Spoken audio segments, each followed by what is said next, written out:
me and two of my neighbors are at war with our HOA right now. Oh.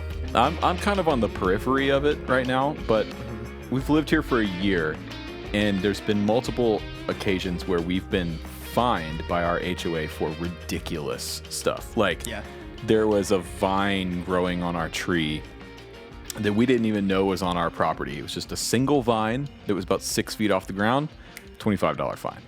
Yep. I keep getting fined for parking in my yard where my driveway is too narrow. It's just it's like 12 feet wide, the driveway. And we have 3 or 4 cars plus a camper in the driveway. And so Black Betty, the truck, is parked with its left driver's side wheels, like just on the pine straw, like just off the side of the driveway. Fined. What? I'm parking in my yard. There was one dude. There was one legitimate one. Like when we left for vacation, we came back and our weeds in our yard were like 3 feet high. Like, okay, that was my bad. But yeah, I mean we have our HOA is they'll send a warning. Like you get a warning, and then if you remedy it, you don't get a fine. But we have garbage pickup like most modern America, and if your can is out then longer than 24 hours than the pickup, then you get a fine. Or you'll get warned and then you get a fine. But what's crazy is at the pool, which is all part of the HOA that we paid for during all of the pandemic that we couldn't use. Right. There's like 4 garbage cans. They're just like out like in the grass. We're like, what? But I don't know. I hate HOAs.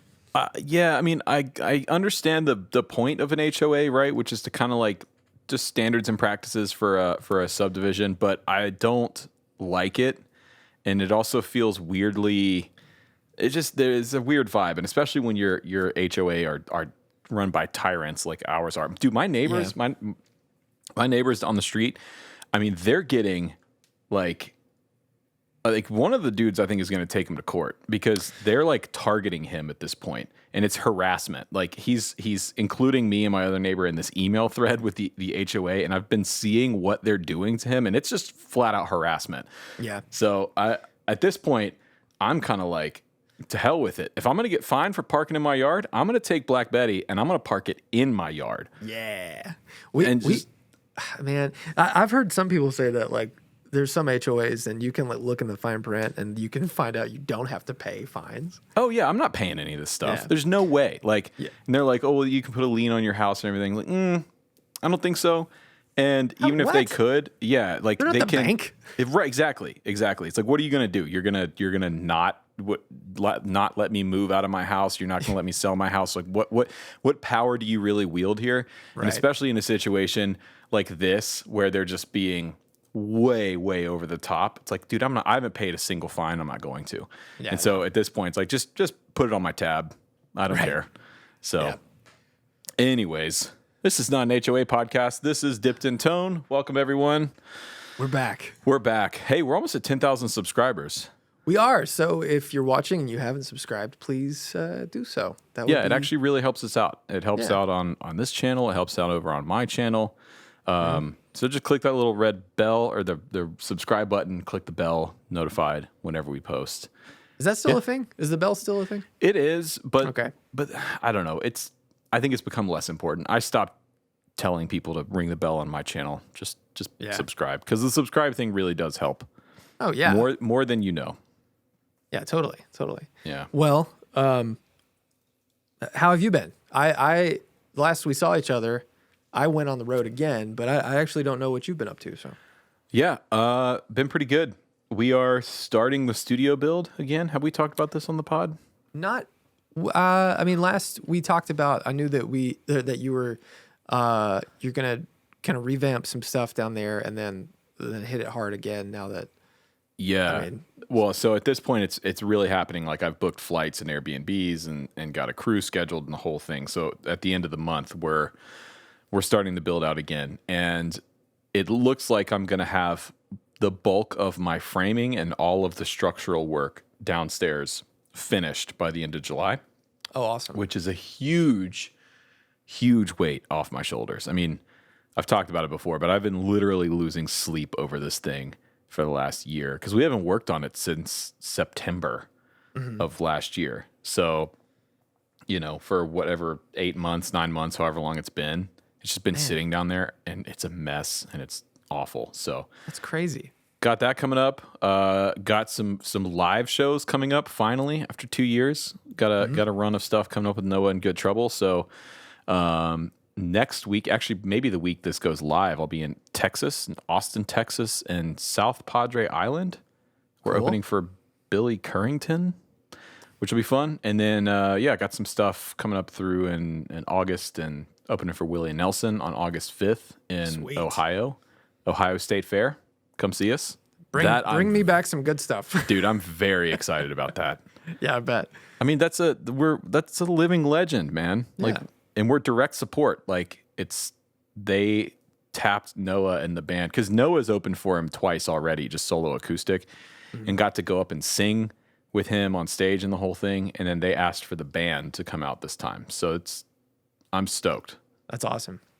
I saw your Quad Cortex build. So yeah, I've actually got it sitting at my foot right here, and it's pretty great. I've been pretty happy with it so far. So that's been basically it. YouTube videos, battling my homeowners association.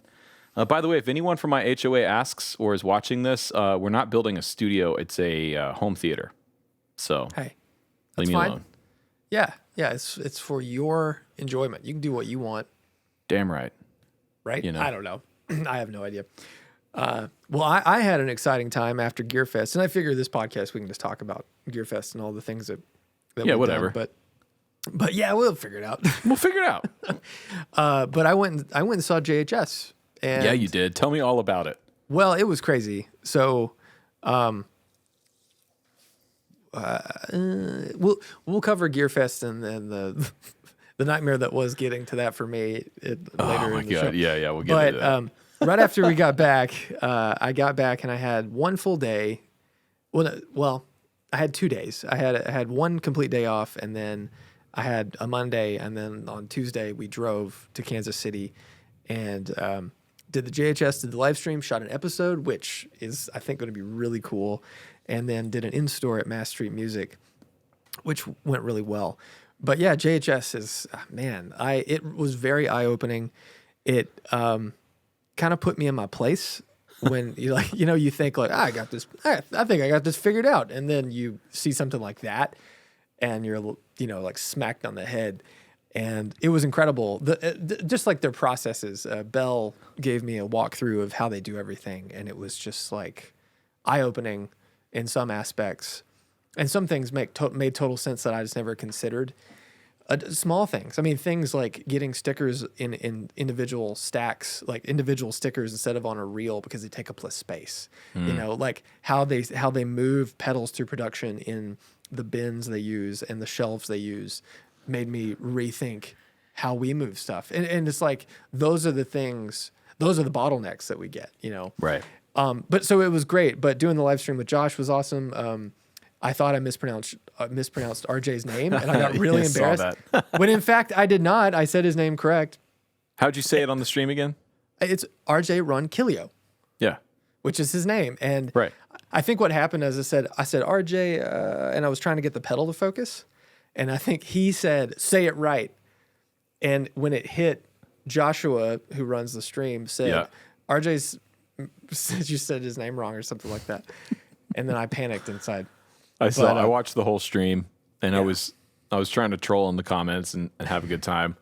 But you did great though. Those streams are kind of white knuckles sometimes. Yeah. When you're in there, We had no idea. We sat down, he threw a bunch of toys on the table, and we got a sound. I was kind of panicking because my in-ears, they didn't have the extension cord plugged in all the way. Mm-hmm. And so I was only getting the right ear. I was like, man, this is going to be rough. And I was telling Addison, I'm like, this kind of sounds bad. Is this how you guys do this? And he's like, what are you talking about? And he said, oh, I didn't plug your cord in all the way. And I was like, whoo. And he was really proud of me for not cursing the whole time. It was a challenge for me. We got an email about that. Did you see that? Or I got did, an email? Yes. Yeah. You told me. So okay. What are we going to do about that? Should we clean it up? Because I feel like So we should talk about. I got an email from a viewer, very kindly worded, and he in so many words said, "Hey, I really love the show. I listen in the car on the way to school with my kids, and sometimes you guys cuss, and I have to explain the cuss words, even though he in the email or this person said they have a mouth like a sailor, and they had to clean it up when they had kids. So Yeah. I'm a little conflicted about it. I want to. This should be a show for everybody, but also I want this show to be us in our true forms. Right. And we both cuss nonstop, Yeah. and it's not going to stop. So I guess maybe we'll see if we can have Addison just like maybe not beep it, but we'll put some kind of like sound effect, like a cable plugging in or something. Oh yeah, do the Metalocalypse. Yeah. We'll do something like that. Yeah, So, I think there is a limit. I think damn is okay. Yeah, hell is okay. That's okay. Yeah, But anything kind of PG-13. here you go, Addison. And, So, mother. Cool. There's So- what was the stand-up comedian George Carlin had like yeah. all the list of curses. Just those. Beep all those. Yeah, Scratch, just beep make all, noises beep for everything all we those. just said. You can get creative with it. Yeah. Well, maybe not piss. Maybe piss is okay. No, piss is okay. Sugar Piss toots. is okay. Yeah. Piss. Anyway. All right. So the live stream went well. Mm-hmm. So the scale of JHS is fascinating, right? Because Yeah. it's funny to me to see the level of operation they're at in such a small space. Yeah. So for those that don't know, it's just a big square building, and downstairs is all pedal production, and upstairs is all offices and live stream stuff, and repairs. I mean, yeah, it's literally a cube. It's just a cube, and then next door they do all their printing and initial enclosure prep. But Did you go to the studio next door to that? we didn't. That place is cool, man. Yeah, they told me about it, but we were moving at a pace, and we had to get going. But yeah, it was just incredible. And for those that are curious, I don't know the square footage, but I will say that there is not a single wasted space downstairs. Oh, dude, it's every nook and cranny of that production floor is used. Yeah, like the shelves are wide enough for an average adult to walk down, and that's it. Yeah. They need a bigger space badly. Well, I think that's coming. Yeah, it fairly is. soon. It is. So I don't know if we're supposed to announce that, but I think no. there's Well, Josh announced, and hey, this is a segue. We can do this, and then we'll get into the dipping. He announced that the Mjolnir, the normal production Mjolnir, because we were talking about it before the stream started, no longer has a charge pump. So, for the uninitiated, they're probably like, who cares? But for the Klon aficionados, that's kind of a thing that they might turn their nose up at. But what we did is, I'm so tired of the Mjolnirs getting blown up. right. The wild woods we've made in such a way that I can fix it without taking the pedal completely apart. Right. But the normal one, it's kind of like that, but it's still just a pain. So we ditched it, we tweaked it, and it sounds great. And this Friday, so by the time this airs, these might have already been gone, but I'm going to show them anyway. We're releasing what I'm calling the Summer Vibes Mjolnir. Oh, whoa. Oh, that's sick. Yeah. Oh, man. Oh, yeah, dude. That's so cool. So it's Jeff's wife Katie did this. I wanted it love to look that. like an airbrush T-shirt from the beach. from Panama City. Yeah, from or like Myrtle Beach. Yeah. Yeah. So we're doing those. Those are coming out tomorrow. All right, well, that's your cue, everyone. Go buy the old Mjolnirs because they sound way better. The new ones don't have a charge pump, so it's all fake. It's not a Yeah. real Klon. And Yep. you can do what... Actually, did you see Josh posted on his story? Someone's trying to sell a banana boost for like $900. Oh, I haven't seen it, but I believe it. Yeah, we had one at Carter for like $100, and it took us forever to sell it, and then now they're crazy. Yeah. So there you go. Everyone buy the old Mjolnirs because they're better. Yeah. Although you can't tell which is which because we didn't change anything. Yeah, but on it the doesn't face. matter. They're better because they have the charge pump. So That's right. this one's got the charge pump. So, Well, you ready to dip a rig? Speaking of charge pumps, let's dip What? this. I don't know. We need some little stingers. We do need. Yeah, see, that's the other thing. The JH, like, boy, one more thing about the JHS show. Okay. It's equal parts inspiring, depressing, and infuriating how good that show is. Yeah. I mean, because now, granted, Josh has like 4 or 5 full-time employees that basically the bulk of their job is to run that show, and they're all creative geniuses. Like Nick is a legitimate like creative genius. Yeah. But damn, they're so good. Everything they do is so good. Yeah.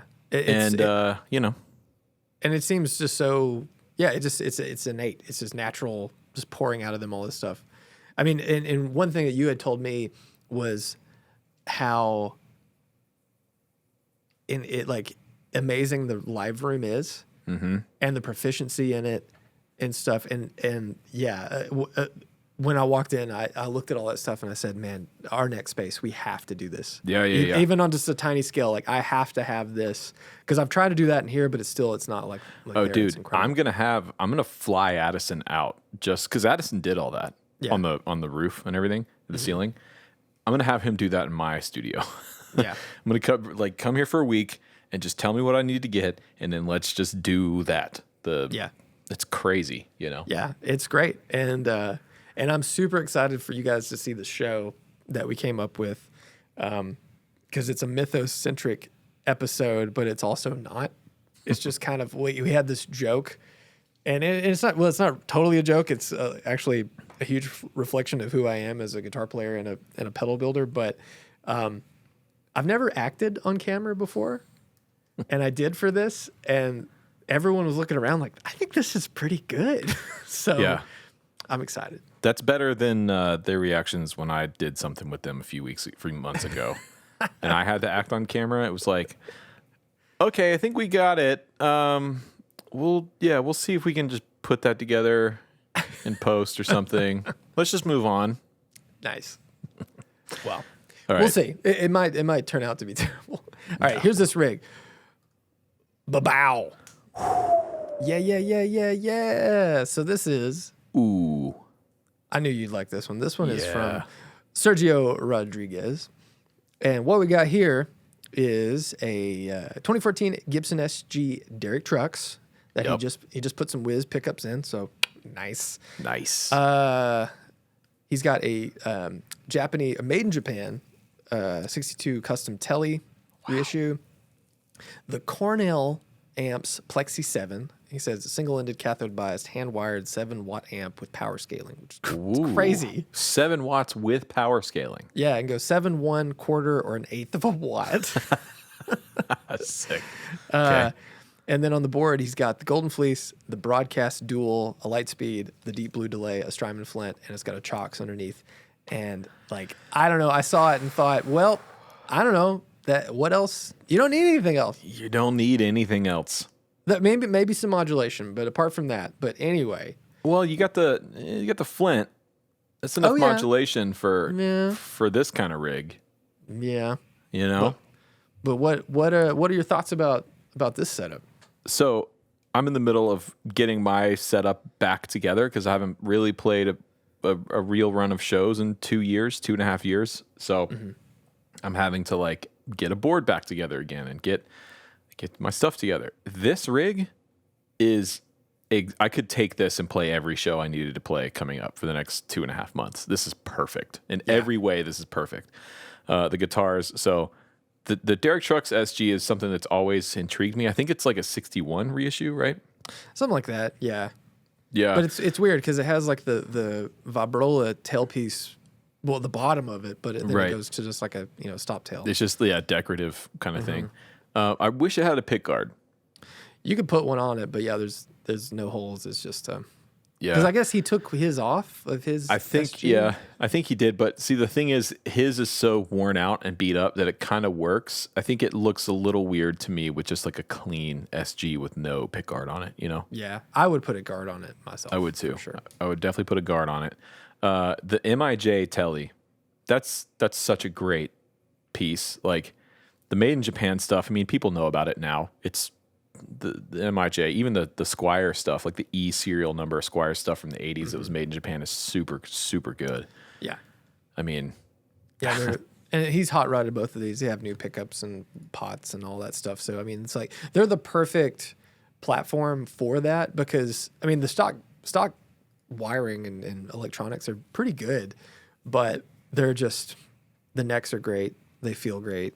You know, they're just, most of these are poly. Then that's the only thing that kind of takes away from the vintage aspect of it. Yeah, but at the grand scheme of things, like that really doesn't matter all that much. No. Plus, I like that he's got the triple saddles on there instead of the more modern like individual saddles. I think a telly, the triple saddles are important to the telly sound personally. Oh, 100%. That is the telly sound. Yeah, it's huge. It's huge. Yeah. I love a double bound telly too.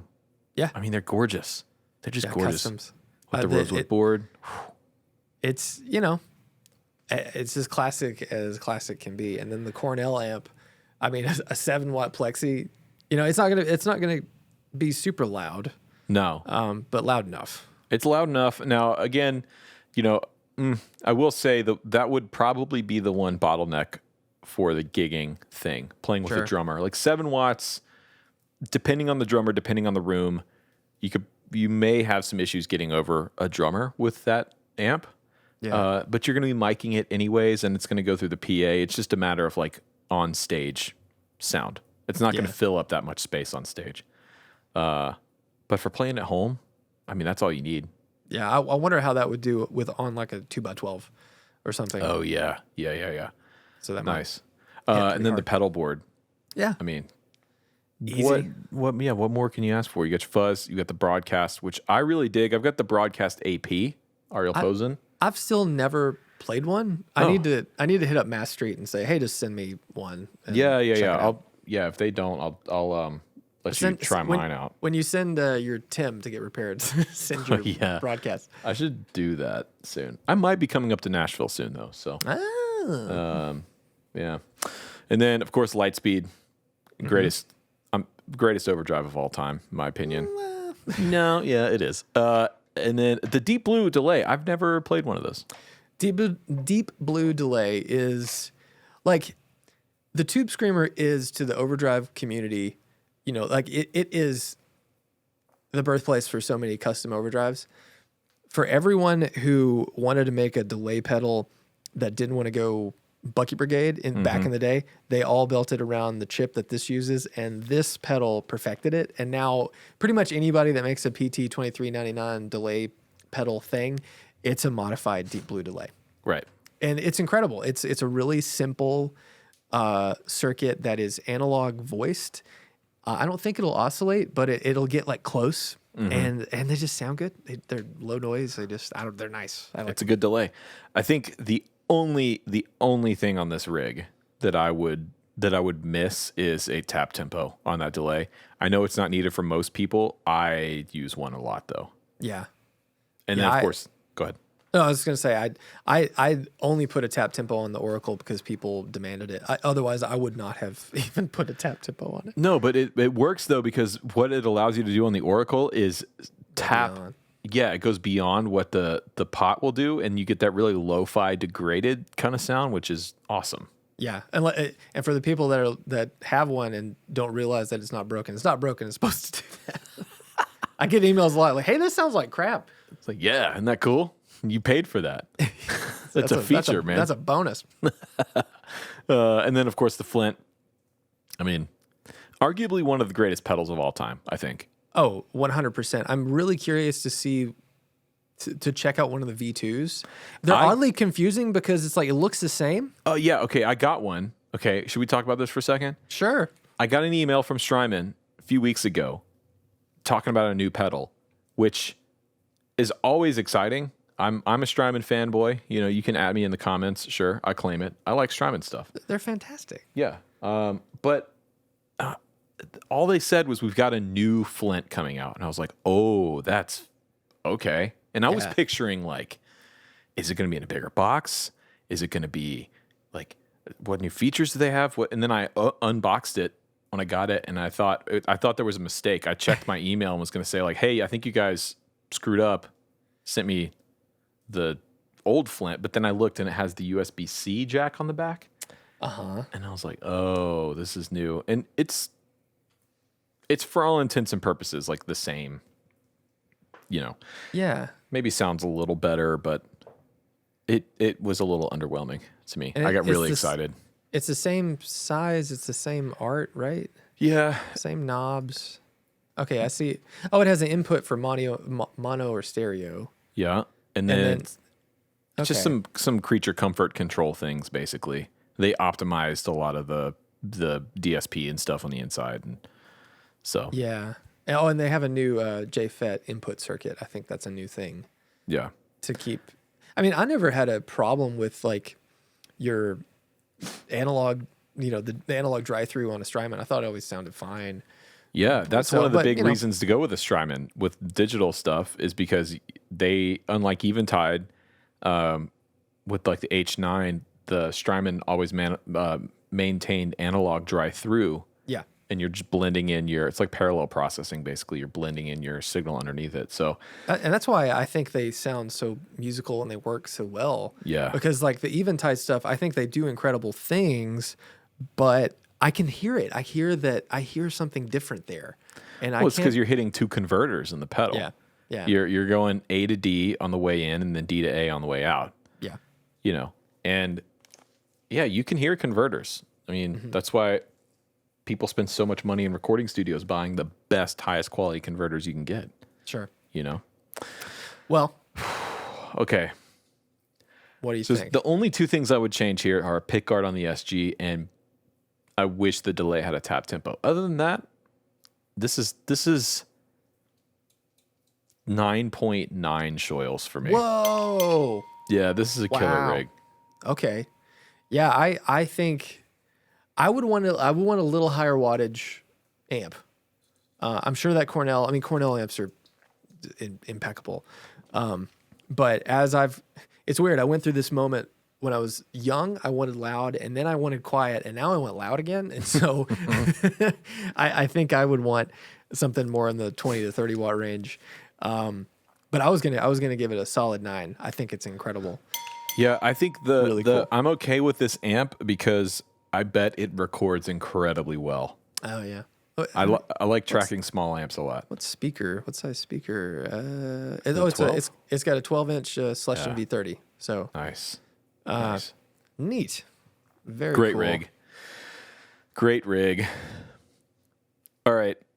So GearFest. Yes. So remember how I said like, oh yeah, we're gonna live stream on my channel and check it out, and it didn't happen. Well, And they had worse Wi-Fi than I do at my shop. dude, the Wi-Fi at Sweetwater is like, just the internet in general at Sweetwater is like, it's astonishing to me that a company as big as that can operate on an internet connection that slow. I think it was just the multitude of people, or maybe not. I don't know. No, because I think I heard some people saying that like, oh yeah, this is just how it is. Oh. Yeah, So we it's weird. literally couldn't live stream. We just couldn't do it. And then plans kept changing last minute. GearFest was interesting. It wasn't quite what I thought it would be, and I think there was some area for improvement if they did do it again next year. But I will say I'm glad that I went. It was a really good time hanging out with everybody. And got to meet some cool people that I haven't gotten to hang out with much yet. So what'd you think about it? I thought it was cool. I thought, it felt like the first attempt at that sort of event. And you heard that a lot from guys like Pete Thorne, who had gone to the Thomann Gear University. Is that what it was? TGU. Yeah. Because they really, decked it out with content creators in mind, giving just quality of life things everywhere, so far as like cameras and rooms and everything set up, and it felt a little more ragtag at GearFest, but it was fun, and it was really cool to be able to see and hang out with so many people. I think that was the best part, getting to see a lot of cool gear, but also just getting to spend quality time with other people that I admire and respect and wanted to get to know. Yeah. Yeah, so it was kind of laid out almost like they did a miniature NAMM for like 25 people. And that's kind of what it was. They had vendors there with booths and everything, and you had scheduled times to go to these different booths. And the idea was that you would go to a booth and like make a video at the booth about whatever thing, and that was kind of what I think the vendors were expecting. But I had the dialogue ahead of time with Sweetwater, and I think a few other people did, which was like, hey, I'm not going to do that. I don't make those types of videos. My channel doesn't, like, my audience isn't going to watch something like that. There are other channels that were there that were doing it, that it were like Working Class Music, Ryan, Get Offset, 60 Cycle Hum. Like, they were there doing the stuff, which is cool. But there were multiple times where I was scheduled to like go see someone at a booth, and I'd walk up and they'd be like, all right, hey, tell us what you want to, like, where are you going to set your camera up and we can mic this up. And I was like, I'm not shooting a video. Yeah. And it just kind of put me in an awkward position. And then it's like, oh, well, okay, so what are you doing here? And I was like, I don't know. What are we doing here? So I think but the good part about it was getting everyone together. Like, I made a super fun video with Tim Pierce and Pete Thorne where we just went in the recording studio and they had a bunch of amps set up, and I was like, hey, why don't you guys show me through these amps? Let's get some sounds dialed up and talk about what you're doing. Yeah. And it was awesome. That was one of my favorite videos I've made. You know what's funny is we were watching that in the shop yesterday, and of all those amps, the one that I thought sounded immediately the best, and I'm curious to see what you think, was that Deluxe. The Deluxe was really good. The head. And you know what's funny? Like, they were talking about like Fender make this. Fender made that. That was a thing they made for a short period of time. Yeah, they should bring it back. Yeah, it's super, like, why a Deluxe and a head? It's great. It's perfect. Yeah. Yeah, because we were pushing it through a 412 cab with greenbacks, which that's part of why it sounded good, was you don't ever really hear a Deluxe through a 412, a Marshall 412. Yeah. It was badass, you know? It like what Tim was saying, like, that is the 70s studio sound. That is exactly what it was. Yeah.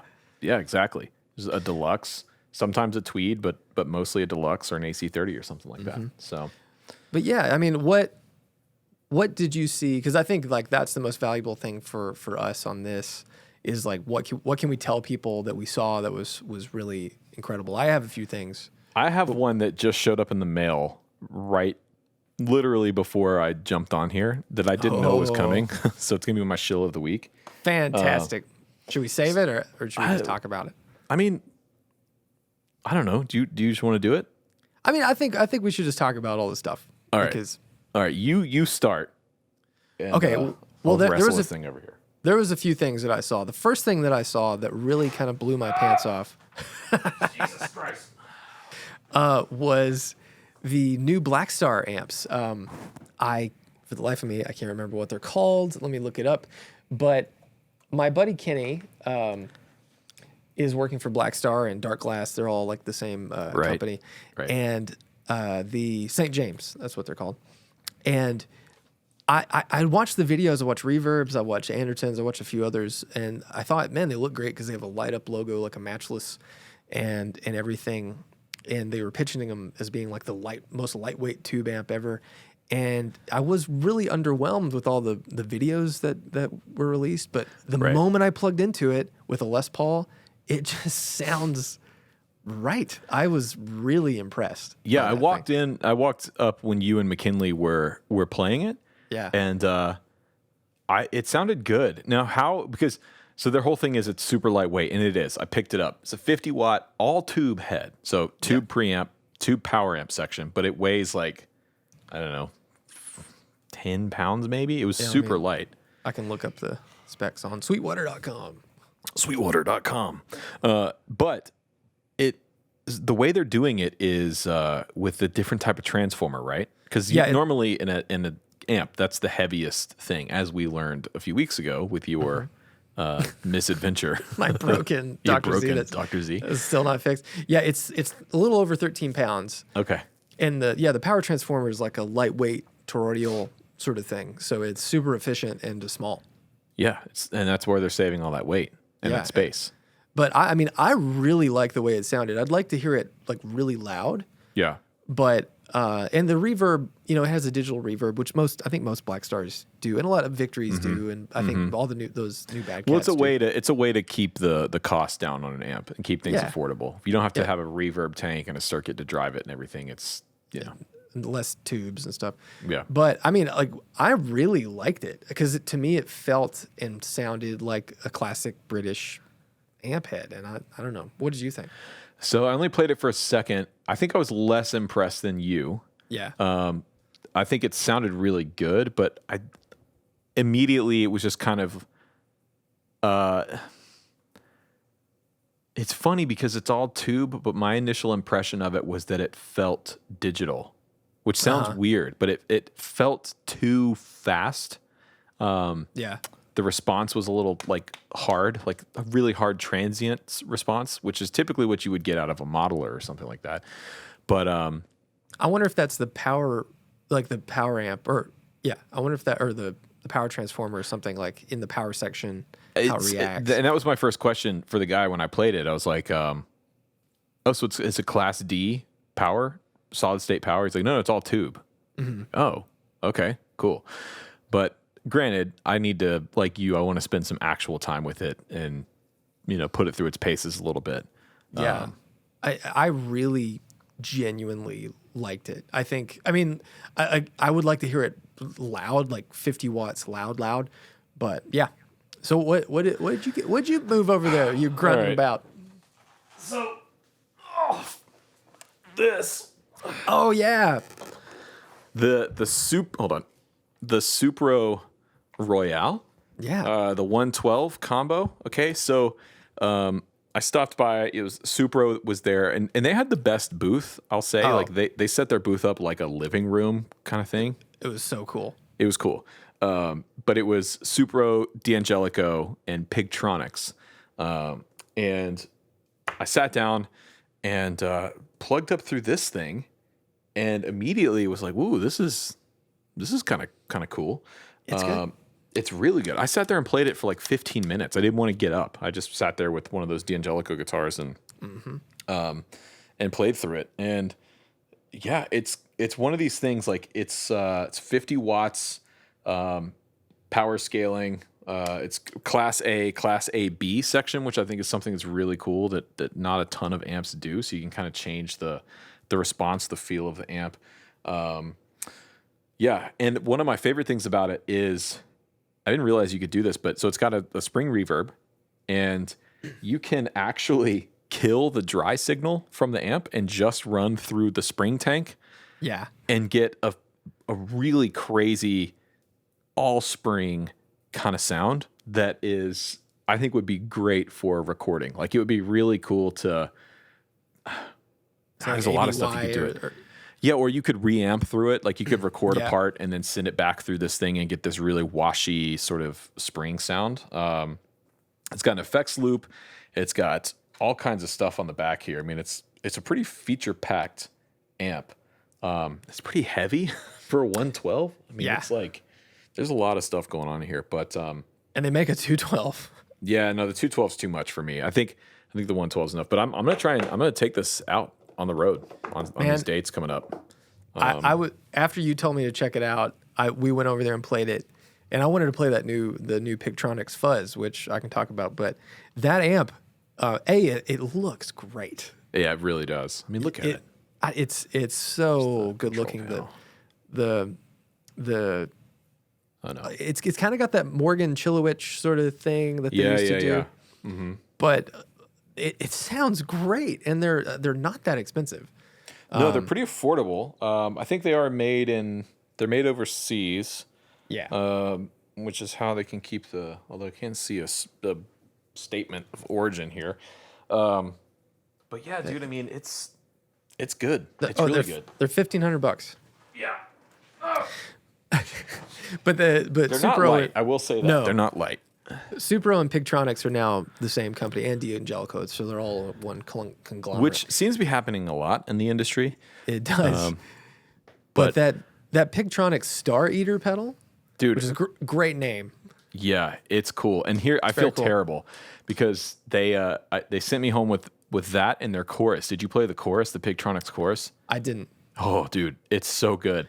And they sent it to me. They gave it to me. They put it in a little like tote bag thing. I was walking around GearFest with my tote bag.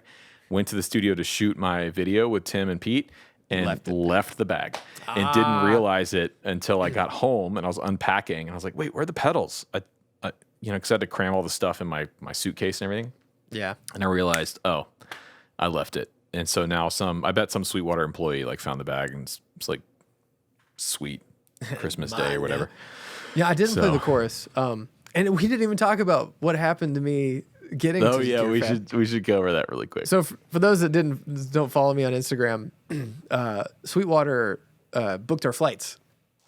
And so McKinley and I showed up at B&A, Nashville's airport, and we're there with plenty of time. We got in line because I hadn't checked in yet, but we were there really early, and so I was like, I'll just do it on my phone. And so we were just waiting to like get our bags to drop my bag, and when I went to check in, it said pick a new flight, and I was like, well, that's weird.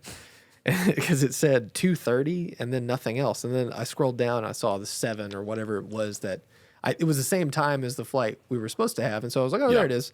Pick that. Stuff was still weird. And so I went up to the kiosk to get my tag for the bag. And it said, you can't check in 24 hours before a flight. And I was like, what? And I looked and it said, oh, your flight's on Saturday. And we were there on Thursday. So we immediately got outside. McKinley's wife, Alyssa, picked this up, and we drove. So the 6 hours. It wasn't so bad. 6 hours. It wasn't so bad. Well, what's funny is like you ended up getting there at the exact same time that you would have gotten there had you flown. Like if we hadn't stopped to get energy drinks, then we would have been there right at the same time the plane would have landed. Yeah. So. Yeah, that's happening a lot right now. Yeah. So I'm a little nervous about my flight next week to Austin because although Atlanta to Austin is a pretty busy thoroughfare, so sure, but when you're flying to these small markets like Fort Wayne, Indiana, it's like you're just kind of shot in the dark, man. I hope they keep the plane booked, Right, for sure. Well, what else did you see that was exciting? The Marshall SV20. Oh yeah. The 20-watt Plexi. I finally got to play one of those for the first time, and dude, it's funny because a friend of the show, Kenny Greenberg, is using one on tour with Kenny Chesney. And I saw them, and I saw his little 20-watt head up there playing in front of 70,000 people at Mercedes-Benz, and he sounded killer. He sounded great. And if there ever was a place to use a 100-watt Plexi, it's certainly what Kenny Greenberg is doing. Man. And he was using the 20-watt, and it sounds awesome. He was the one that told me about it. I mean, I'd seen videos and stuff on it, but he was here because we were talking about the PRS Hendrix head, and he said he'd been using that Marshall in the studio and was blown away by it. Yeah. I didn't get a chance to play it. The Marshall booth was weird. It was half Marshall, half Dunlop, and then like there's a third Marshall, third Dunlop, and then a third just empty space. Yeah, it was very odd. It was weird. I think next year Sweetwater should keep the GearFest thing going, but it should be less trade show and more what TGU is, which is you got the space, you just get the people together and you go and make the videos, and you just say, hey, like Robert Baker came to me and wanted to do a video, like fuzz shootout video. So yeah, it's like, great. We go to Sweetwater. Hey, I need these 8 fuzzes, and then they just put them in a room and we make a video. Yeah, I think that's a much better way to do it. But the Marshall thing was great. Martin was there. I got to play again the Rich Robinson D28 that I played at. I played that. Yeah, dude, that was a popular guitar over there. Every time I went by the booth, someone either had it or it was gone. Someone was using it. Yeah, I thought it looked really good. I thought it sounded good. It didn't quite capture the sound of all the pre-war stuff that I'd played, but I think, that could be Brazilian, that could be a lot of things. Oh yeah. Yeah. But it could have been dull strings. It could just be an age. Like give that guitar right. 60 years and then see what it sounds like, Yeah, but it does like at a distance and even up close, I feel like Martin's distressing was pretty good. Pretty good. It was really good. Pretty good. UA was there. James Santiago, got to hang out with him again. We recorded like a video, he and I, and the camera was set to slow-mo. Did you get that fixed? I haven't totally tried yet. I haven't had time, but we did get the audio from UA, and we have both James and I lav mics and our guitars. So if anything, we'll condense that into an audio podcast because it's an hour-long conversation, like deep diving into not just the pedals, but just philosophies on tone and playing, and how we approach design, and like it was a really. We felt like very kindred spirits, or I felt he was a kindred spirit to me as soon as we started talking, and he was like, "What are some of your go-to riffs?" And I started playing ZZ Top, and he's like, "Oh yeah, I like this one." And like it was like, "Oh, did we just become best friends?" Yeah. He's so nice. He's so nice. Yeah, he has. I've only known him now for like I don't know a month and a half or whatever. But getting to do the UA video with him in Los Angeles and then hanging with him at GearFest. I mean, my God, what a great dude. Yeah. He's such a good guy. And again, he's so knowledgeable. That's been my favorite part about this whole like YouTube career thing is the relationships with people that you get to meet and become friends with. Mm-hmm. There really is some awesome people in this industry, you know? Sure. Yeah. 100%. The Neve console. Oh yeah, you're getting the vapors over that thing. Yeah, I was pretty verklempt when I walked into that room. So Neve, Rupert Neve Designs was there, and they had just installed a 5088 32 channel in the A room at Sweetwater, and one of the greatest moments of all at GearFest was on, I think it was the last day. Lisa Belladonna was there, representing Moog. And if you don't know, she is amazing. She's an amazing keys player, amazing synthesist. She has this crazy like modular rig that she travels with and does all this super cool stuff. She's so cool. And she had composed this like fusion piece. Like she's a proper like keys player, like jazz keys player, you know, which I didn't know before GearFest because I only knew her through her synth work. Mm-hmm. And so I walk into the studio because they had booked a session. There was going to be a session there that Sweetwater was going to film, and Pete Thorne and Tim Pierce were going to play on the session. And I wanted to go see it, so I sat in the control room and I walked in, and Lisa is on the Rhodes, and she's just playing some insane. She's got chops, dude, like real chops. And so they set up for the session. They've got everything dialed in, and they do 2 or 3 takes, and Tim is playing. Pete's playing this like 12-string acoustic part. I think they thought they were walking in to do some kind of like 3-chord, you know, straight ahead pop song kind of thing. So Pete brought a 12-string acoustic, and then they realized when they walked in, they had like charts, and there was some real changes happening, and it was like a fusion kind of improvisational thing. And Tim Pierce played the best solo I've ever heard him play. I've grown up listening to him playing. I have watched his YouTube channel for almost 10 years.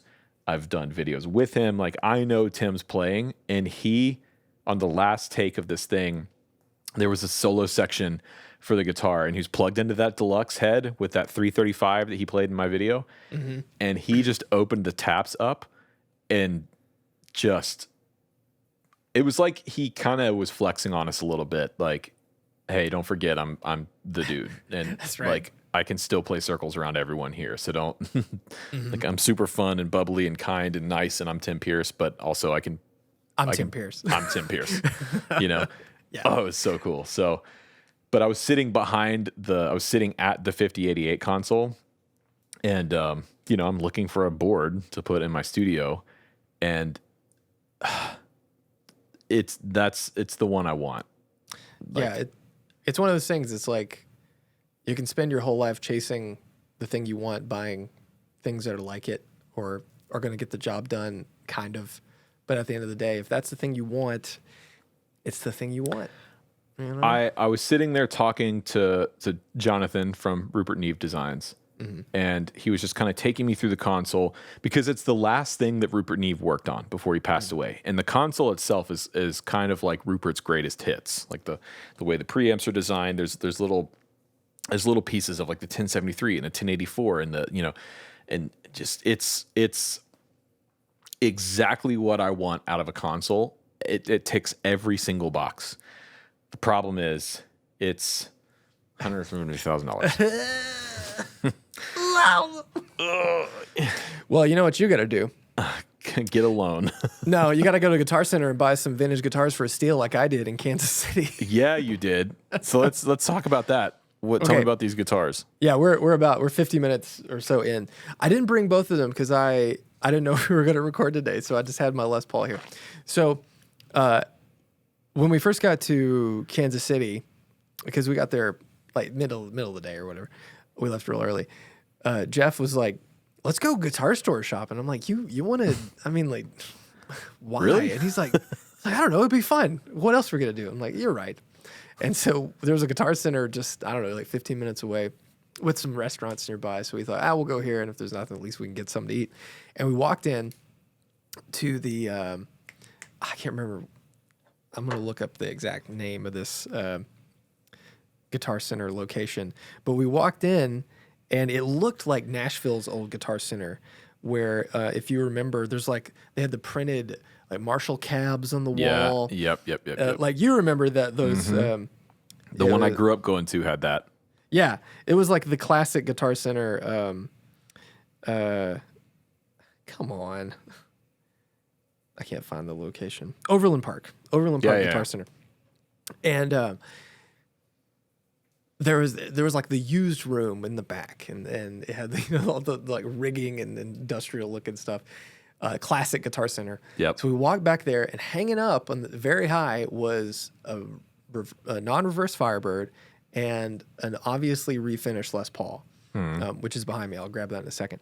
But the Firebird was obviously vintage. I could barely see, and Jeff, I think he said, I think it says 1965, and I was like, man, okay, that's kind of a cheap price. And then the Les Paul, I was like, well, that looks like a 70s one, but it's natural. And that's a real cheap price. So I went and got one of the guys working there. I think his name's Matt. And I said, hey, could you get that Les Paul down? He's like, oh yeah, I should get down this Firebird too. And I was like, oh, okay, let's start with the Les Paul. And so we got down this Les Paul that I'm holding. This is a 1973 that has been routed for humbuckers. They're vintage DiMarzios, probably wound by Larry DiMarzio himself. There's a lot of easy tells on the age of DiMarzio, but from what I can see, these are about as early as you can get for a DiMarzio pickup. Frets are gone, but the gold top finish that this would have had, because it's a deluxe, is long since been removed. But there's a nitro finish, and there's all sorts of checking. And I think the back might have been oversprayed, right? But I don't think it's refinned. Small volute, very small volute, it feels like a 70s Les Paul, but it sounds wicked. I just need to get it refretted. But this was a crazy deal, like crazy deal. Okay, are you gonna say how much it was? Or you're just gonna say it's crazy? It was $2,600. That is actually damn. You know, when you think that a new Les Paul is more than that, and you know that was that, because I looked up and I was like, oh man, how much? Because usually a refin cuts the value in half, right? And that is about, it was like kind of what it was, but I'd seen some refins that were more, and I thought, you know what, this is going to appreciate, or someone's going to see that because it's freaking cool, and want it, And then he got down the Firebird. The Firebird and this Les Paul came in from the same dude. It had mini humbuckers, which probably came out of this Les Paul because the Firebird pickups were long gone. And it's it's a 1965, so it's got the 1 9/16 nut. It's a hybrid of chrome and nickel hardware, which would have been right. The wiring was a little hinky because the guy did it himself. I opened it up and he wired it kind of wrong, but it worked, ish. Right. But it sounds so good. It plays so good. and it was $4,000. So I couldn't find one for less than $7,000 that hadn't been monkeyed with. Mm-hmm. And I mean, the only thing that had been changed, there's no headstock brakes on either of them. There's nothing wrong. Was the tuners and the pickups. The same, both guitars, tuners and pickups, apart from the finish on that. The only thing swapped. Those are both really good examples of player grade vintage. Yeah. Like proper player grade vintage, and they're still out there. I mean, that's the lesson to be learned here. Is like you can still get into a vintage piece for a decent price. I mean, granted, that is a lot of money. And I feel very fortunate to be able to say, I'll just take them. You know, like I know I'm in a good spot. Some people might put me on blast for this. I know I buy a lot of gear, but I worked a long time by myself, struggle busting to get where I am. Yep. And it's fine. But the only thing weird is none of them had original cases, but the Firebird case is plaid inside. And I found another one that had a plaid case. So I don't know if Gibson made it or somebody made it. Right. But they're just wicked. You're gonna love it. I know you don't like non-reverse. I just can't get over the shape, but it feels more comfortable. It feels like it's over where a Les Paul would sit, where a normal Firebird feels like it's kind of out here. And the Firebird I'm gonna keep. For a while, just to let it appreciate. It's a killer guitar. It's not my favorite guitar. I'm not gonna it's not gonna become my new number one. Right. But it's something that when you see those deals, if you can make it happen and you know it's gonna be a sound investment, you have to do it because that guitar in 5 years could be $10,000, could be $12,000. My Junior, that was the same thing with my Junior. I wasn't looking for it. It just kind of happened, but same thing. Like $5,000 I spent on that thing. And got a deal on it because it's all original. It's all there. Everything is as it would have come, including the case. And I got a friend deal on it. But yeah, it's like. But like a Les Paul Jr., a proper Les Paul shape Les Paul Jr., a few years ago was $5,000, and now they're over 12. Mm-hmm. So. Like these are the things you can never know, and the economy could get even worse, and this could all go to hell. But, I feel like these things when they show up, you have to, you have to make it work if you can. Yeah. But I think you're gonna like both these. I mean, this one needs a refret. I'm gonna get Dave Johnson to refret it. Cool. And put proper 59 Les Paul fret wire on it, and then I'll rewire it to where it's a little more interactive because it kind of is like on off. Yeah. Just put some better pots in it. What are the outputs on the pickups? I actually haven't measured them. They're hot, but they're not crazy hot. Right. And I think he wired the neck to be tapped, so it's like a split. So it's kind of like a Tom Schultz thing, but it sounds really good. Okay. It's weird. I'm not gonna mess with it until more people get a chance to play it, but it has like black beauties and it's got good pots, and the Firebird's all original in there except for he just cut out the original pickups and then soldered the pickups to the middle lug of the pot, so they're just literal on-off switches. They're not. Right. They can't control anything. Weird. But easy. I mean, just lift the wire and put it on the different lug. Yeah. It'll be it'll take 5 minutes. Good job, dude. Congratulations. Well, yeah. Isn't that fun? I always feel like it's funny to congratulate someone on I'm gonna stress myself out and put all this on a credit card. Nah, you get the points. You know. Oh yeah. Well, there is that. Yeah. There is that. You know. Well, do you have any other shills? Yeah. Okay. I think so. Get you one. I've got one. I got one, but it's over on my pedal shelf. Let me go grab it, and you go ahead and start. So hold on. So everybody watching, I'm going to wait because my shill is going to bother Rhett. Ultimately, part of the reason why I decided to get that Firebird was, I knew it was a good deal and I liked it a lot, but I also knew that Rhett doesn't like it. And so I'm just petty enough to, when I find those kind of things, to do that. So JHS was lovely enough to hook me up with a bonsai. So now I can enjoy not only one Tube Screamer sound, but 1, 2, 3, 4, 5, 6, 7, 8, 9 Tube Screamer sounds. That's cool. And you know what? Wonderful. I'm good. really happy about having all these options. Yeah, you can have too much mid-range in 9 different ways. I can have OD1 mid-range, 808 mid-range. I have all the options here. And you got to try it. I sure do. I actually do. I will say, so I have a pack rat. They sent me a pack rat that came out, which is like every rat, basically. Literally. People think that this is just like a diode switch or something. No. It is literally every circuit Yes. crammed inside this box. It's genuinely impressive what they were able to do with that. Yes. That's what I like about the pack rat is you just crank through and you've got every rat that you would ever want. Muffaletta is the same way. Like they're killing it. All right. Well, I've got 2. These came in the mail. These are legit shills. Well, not legit shills, but so Oko? Oh, the Akko Diablo. Oko Diablo.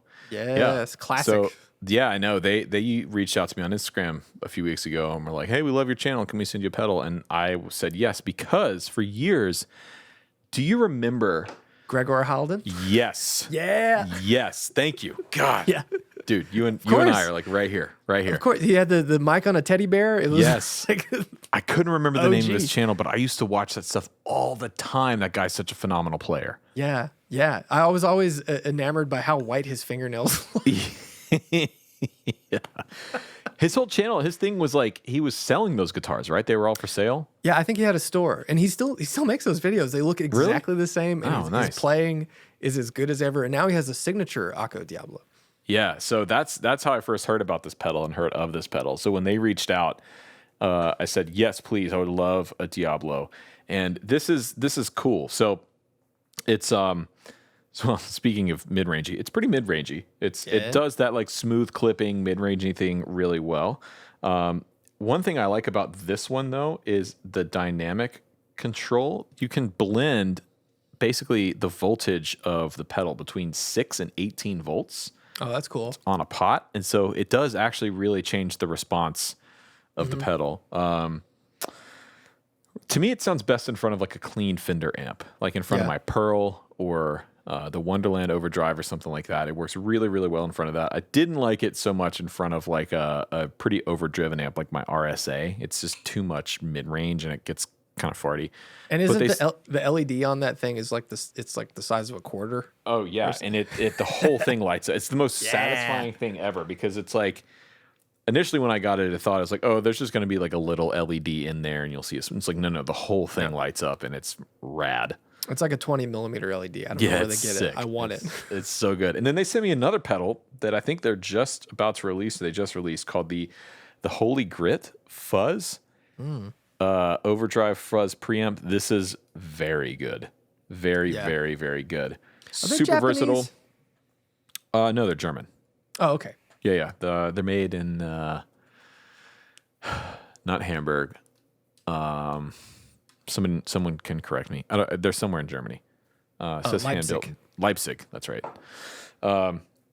Yeah. Super, super good fuzz here. Really versatile. You can go from smooth, like heavy overdrive type of fuzz to pretty gnarly, spitty fuzz. It's also got a buffer switch here, so you can if you have a buffer in front of it, you can flip the switch and it basically makes it play nicely with the buffer. Or if you don't, you can flip it and put it in normal mode. But yeah, this is a damn good fuzz.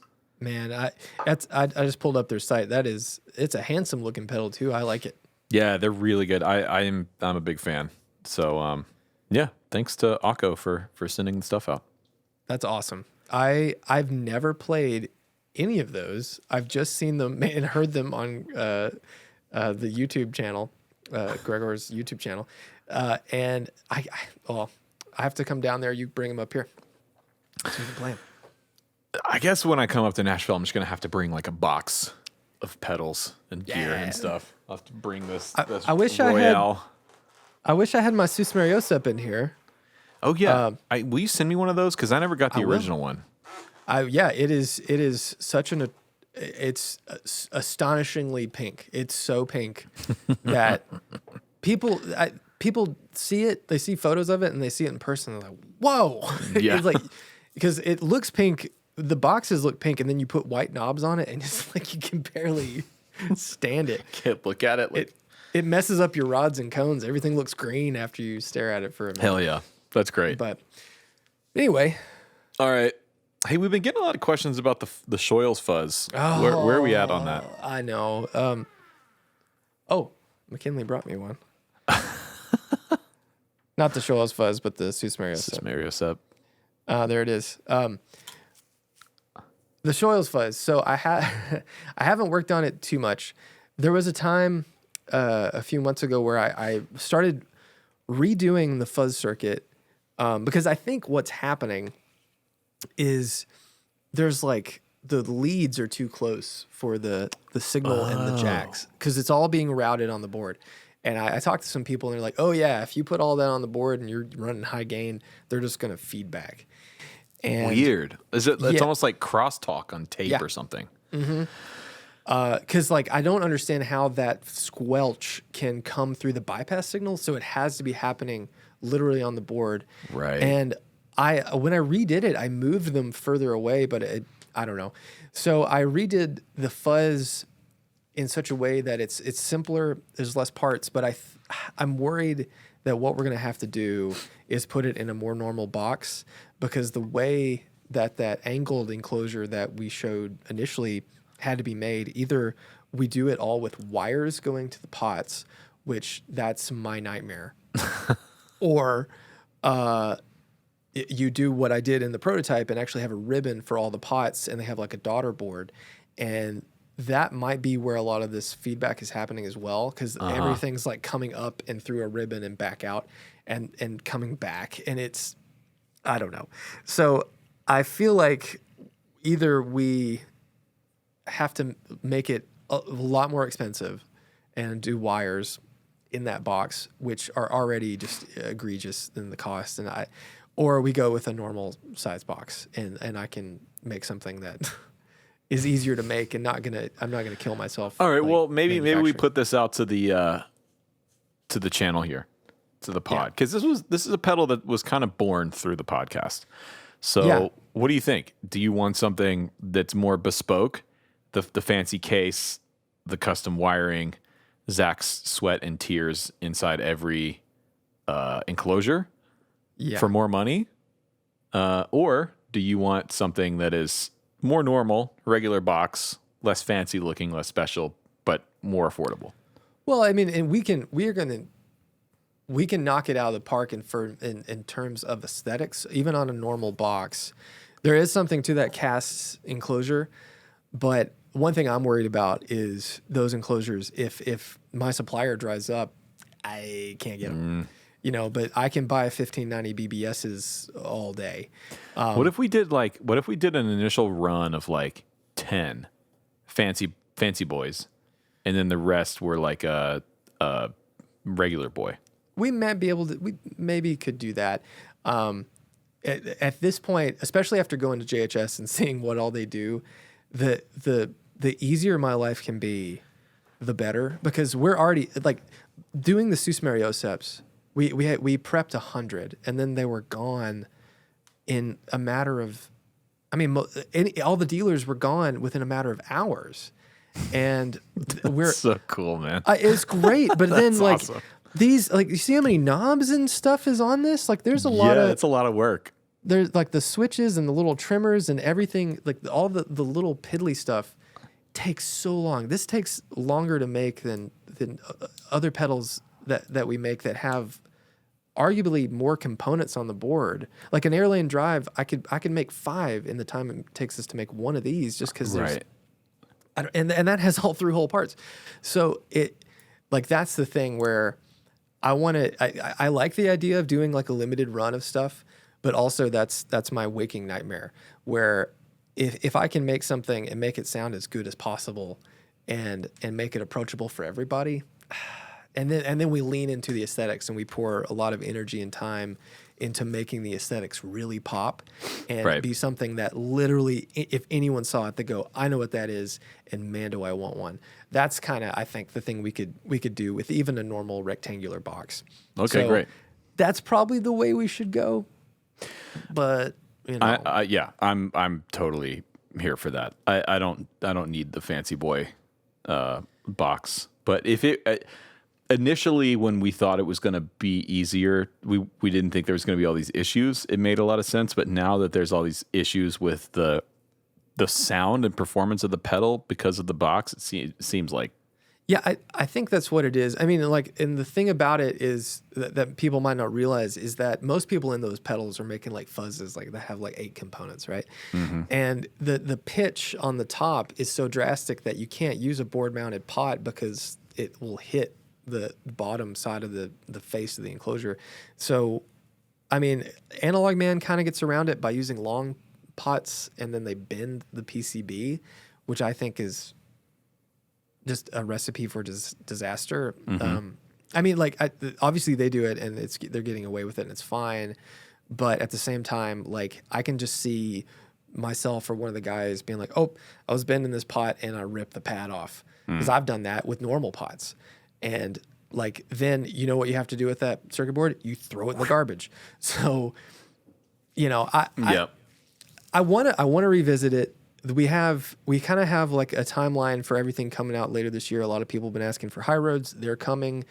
Probably majority of them, they're going to go to Joey to sell at shows because he's not been touring very much, and they can use that income. And I want to support my friend more than anything else. You know, the Univib's not coming out. People have been asking about that. Just let's shelve that idea. There's a lot of other things that are coming, but I haven't forgotten. It's just what we really should do, and this would be good. I mean, for our channel, your channel, is I have the next iteration of the fuzz on a breadboard that I can literally change immediately. Yeah, and we can do that. Like we could say, right, here's how it sounds with clipping. Here's how it sounds with a. Maybe I do need to come up. That would be really fun. Okay, well, I need to look at my calendar, but. Yeah, I think we can make something like that happen. Yeah, we're here. All right. Well, thanks, everyone. I'm going to go play with this amp. I'm going to go take these headphones off my ears that are squishing my glasses into my head. Oh, by the way, I want to. We should thank all the people at GearFest that hooked us up. UA hooked us up with great stuff. Roland Boss hooked us up with some killer headphones that squished my glasses into my head. Oh, is that what you're using right now? No, I'm using some different ones. They're at the house. But they sound great. That Tascam, dude. Tascam hooked us up with the Porta Studio.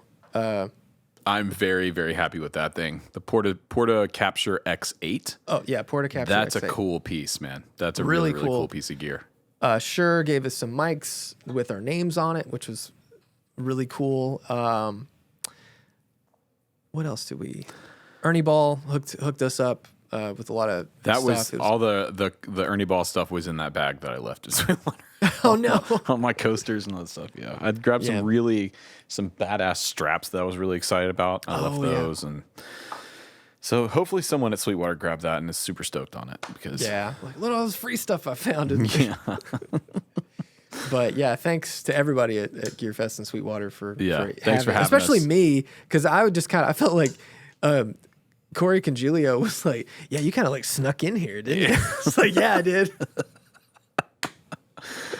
No, man, it was good. They were super cool to work with. The thing I like about working with Sweetwater is they're really open to letting us do what we want to do, which for a company that's that big and can be that like corporate, you know, it's actually it's a pretty encouraging thing to see as a creator who's working with them. We've had a lot of really good experiences with Sweetwater where we just bring them some idea. It's like, hey, could you guys do this? And they're like, yeah, sure, sounds great. Let's do that. You know, so yeah. Thanks for having us at GearFest. I'm excited to do it again next year, and hopefully we can actually live. Sweetwater, I humbly request that you step up your Wi-Fi game though. Get some fiber up in that. Get some fiber up there. I mean, my gosh, you guys, you're big enough. I mean, that campus, dude. We didn't even talk about the warehouse tour. The warehouse is insane. We'll probably cover that on a different thing. But the warehouse was actually genuine. I thought we were just going to get the warehouse tour and be like, oh, it's like an Amazon warehouse. There's boxes. It's so crazy. We were blown. Their guitar shop was very impressive. There was stuff in there that I had no idea that existed, and the level at which that Sweetwater will go to get you the instrument you want, like beyond what's coming from a company, is incredible. I didn't know that. Yeah, we'll talk about that later. But basically, you can have anything modded to anything. Like you could order a Strat off of Sweetwater and tell them, I want hum single hum with a Floyd Rose, and I want you to pull the frets out of it and make it a fretless shred Strat, and they'll do it. Yep, it's crazy. It's incredible. So, anyways, all right. See y'all. Bye.